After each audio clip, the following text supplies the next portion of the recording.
সেই সংসদ ভবনকে আমরা ফ্যাসিবাদ মুক্ত করেছি। সেই সংসদ ভবনের সামনে আমরা গণতান্ত্রিক প্রক্রিয়ায় সেই সংসদ ভবনে যাওয়ার জন্য আজকে আমরা মানিক মিয়া এভিনিউতে এসে দাঁড়িয়েছি। প্রিয় দেশবাসী, আপনারা জানেন দীর্ঘ ১.৫ দশকের বেশি সময় ধরে আমাদের দেশে ছিল বিচারহীনতার সংস্কৃতি। লগি বৈঠা থেকে শুরু করে ২০০৯ সালে আমাদের দেশের যারা ডিফেন্স অফ ফার্স্ট লাইন পিডিআরদেরকে আপনারা দেখেছেন কিভাবে ভারতীয় আগ্রাসনের মধ্য দিয়ে হত্যা করা হয়েছে। প্রিয় দেশবাসী, আপনারা দেখেছেন এই স্পষ্ট বিডিআর হত্যাকাণ্ডকে বিডিআর বিদ্রোহ হিসাবে চালানো হয়েছে।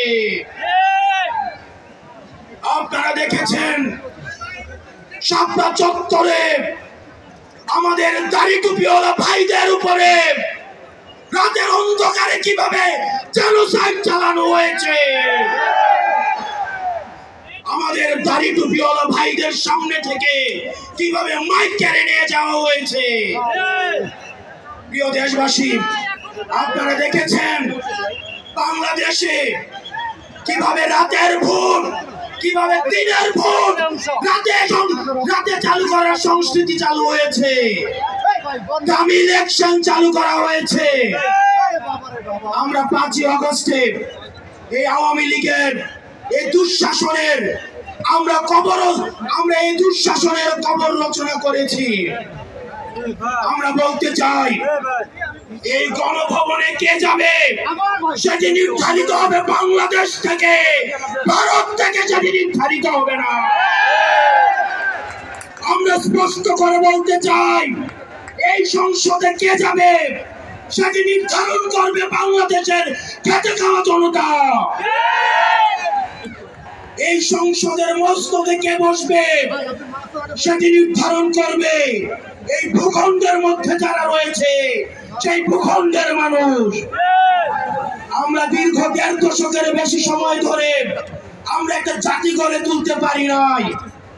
বিভাজনের রাজনীতি আমাদের মধ্যে ইচ্ছাকৃতভাবে জিয়ে রাখা হয়েছে। আমরা স্টেট ডেভেলপ করতে পারি নাই, আমরা নেশন ডেভেলপ করতে পারি নাই। আমাদের প্রতিষ্ঠানগুলো ভেঙে গিয়েছে, আমরা সুশাসন নিশ্চিত করতে পারি নাই, আমরা ফাংশনাল ব্যুরোক্রেসি নিশ্চিত করতে পারি নাই, আমরা স্বাধীন পুলিশ নিশ্চিত করতে পারি নাই, স্বাধীন বিচার বিভাগ নিশ্চিত করতে পারি নাই। আমরা স্বাধীনতার এত বছর পরেও আমাদের তরুণ প্রজন্ম, আমাদের একটা ইনস্টিটিউশন আমরা প্রপারলি ফাংশন করতে দেখি নাই। আমরা আপনাদের কাছে কমিটমেন্ট দিতে চাই, এই তরুণ প্রজন্ম আমরা ইনস্টিটিউশন গুলোকে প্রপারলি ফাংশনাল করব। আমরা আপনাদেরকে কমিটমেন্ট দিতে চাই এই বিভাজনের রাজনীতির উঠে উঠে আমরা একতার রাজনীতি বাংলাদেশে চালু করব। আমরা স্টেট ডেভেলপ করব। আমরা এই ভূখণ্ডের অধিকার আমরা আদায় করতে পারি নাই। আমাদেরকে মাথায় রাখতে হবে বিদেশের সাথে আমাদের বন্ধুত্বপূর্ণ সম্পর্ক থাকবে, কিন্তু কোনো প্রেসক্রিপশনের সম্পর্ক থাকবে না। আমরা স্পষ্ট ভাষায় বলতে চাই, আমাদের যখন একটা ছেলে রাস্তায় রক্ত দেওয়া শিখে গিয়েছে, আমাদেরকে কেউ রক্ত দেওয়া থেকে দমায় রাখতে পারবে না। সুতরাং আমরা স্পষ্ট ভাষায় বলতে চাই, আমাদের প্রবীণ রাজনীতিবিদ যারা রয়েছে তাদের অভিজ্ঞতা এবং তরুণদের তেজদীপ্ত এবং অকুত ভয় যে নেচার রয়েছে সেটার মিথস্ক্রিয়ায় আমরা পরবর্তী বাংলাদেশ বিনির্মাণ করব। আমরা যতদিন না পর্যন্ত আমরা নিশ্চিত করতে চাই এদেশ থেকে পরিবারতন্ত্র এদেশ থেকে কবরস্থ হয়েছে। এদেশে কামারের ছেলে প্রধানমন্ত্রী হবে, কুমারের ছেলে প্রধানমন্ত্রী হবে। এদেশে যোগ্যতার ভিত্তিতে এদেশে নেতৃত্ব উঠে আসবে। আমরা স্পষ্ট করতে চাই, আমরা একটা সুন্দর বাংলাদেশ গড়তে চাই, যে বাংলাদেশে আমাদের মধ্যে কোনো ধরনের ভেদাভেদ থাকবে না। আমাদের রাজনৈতিক পরমত সহিষ্ণুতা থাকবে, মত প্রকাশের স্বাধীনতা থাকবে, আমাদের দ্বিমত প্রকাশের স্বাধীনতা থাকবে।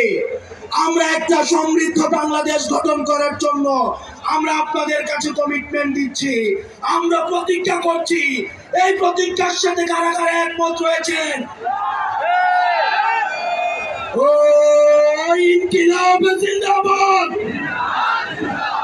ইনকিলাব জিন্দাবাদ, ইনকিলাব জিন্দাবাদ, ইনকিলাব জিন্দাবাদ। আপনাদের সাথে দেখা হবে আমাদের তরুণদের স্বপ্নের বাংলাদেশে। আসসালামু আলাইকুম ওয়া রাহমাতুল্লাহ।